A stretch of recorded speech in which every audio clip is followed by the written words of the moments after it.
அனைவருக்கும் வணக்கம். இது ஆன்மீக கதைகள். பீஷ்ம சபதம் அப்படிங்கிற தலைப்பு. அதாவது மகாபாரத யுத்தம் நடந்துக்கிட்டு இருக்குங்க. அர்ஜுனனை இன்னும் கொலை செய்யல. துரியோதனனுக்கு ரொம்ப கோபம். அவங்க தாத்தா பீஷ்மரை கூப்பிடுறாரு. என்ன தாத்தா, இன்னுமா நீங்கள் அர்ஜுனனை கொல்றீங்க? இப்படி இருந்தால் என்ன ஆகுறது அப்படின்னு சொல்லிட்டு ரொம்ப கடுமையாக பேசுகிறாரு. உடனே பீஷ்மருக்கு வேறு வழி தெரியல. 9 நாள் ஆயிடுச்சு யுத்தம் தொடங்கி.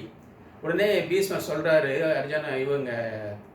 துரியோதனங்கிட்ட, துரியோதனா, நாளைக்கு நான் கண்டிப்பாக அந்த அர்ஜுனனை கொன்றேன், நீ ஒன்றும் கவலைப்படாத அப்படின்னு சொல்கிறாரு. இந்த செய்தி திரௌபதிக்கு தெரிஞ்சு ரொம்ப துடிச்சு போயிடுறாங்க.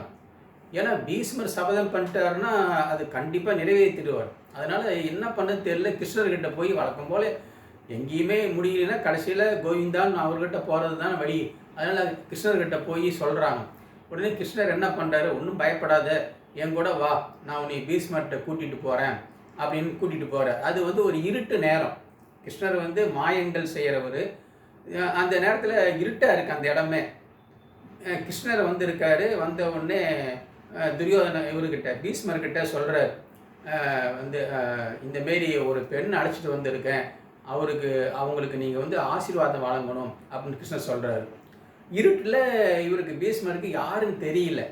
உடனே அவர் என்ன பண்ணுறாரு, நல்லா வாழ்த்தி தீர்க்க சுமங்கலி பவன் ஆசீர்வாதம் கொடுத்துட்றாரு. அப்புறம் பார்த்தா அது திரௌபதி. இவர் சபதம் பண்ணியிருக்காரு, நாளைக்கு அர்ஜுனனை கொல்றேன்னு சொல்லிட்டு. ஆனால் ஆசீர்வாதம் கொடுத்துட்றாரு. அப்போ இவருக்கு ரொம்ப தர்ம சங்கடமாக இருது பீஷ்மருக்கு.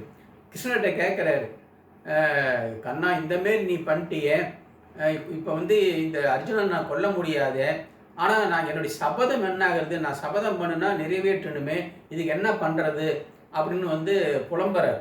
அப்போ கிருஷ்ணர் சொல்கிறாரு, நீங்கள் கவலைப்படாதீங்க, நீங்கள் சொன்னது என்ன சொன்னீங்க, கண்ணன் தேரோட்டியாக இருக்கக்கூடிய அந்த அர்ஜுனனை கொலை செய்கிறேன் அப்படின்னு தான் சொன்னீங்க.